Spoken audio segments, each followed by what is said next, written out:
Well, a lot of the work we do in the classroom, a vast number of the biology courses are labs, so you get a lot of hands-on experience with lab equipment and lab techniques and really practical things that you could take into any lab research assistant or lab profession. But it's not only the lab experience, it's also just the curriculum itself, teaching you a lot about organisms and cell biology and genetics. And I mean, you go through the steps of really understanding biology, but it's a lot of hands-on good experience, and the professors are great.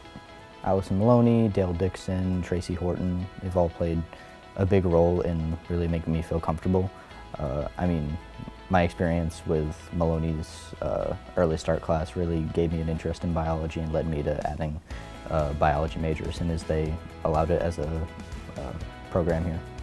I've really expanded my social skills, and it's allowed me to get a lot of experience in realizing oh, I am better and I engage more when I'm surrounded by a lot of different people that I can get a lot from. So not only did it expand my horizons socially, but it also gave me professional outlets and places to learn a lot more professional skills, communication, organization, leadership. I mean, it really is a place of growth and development.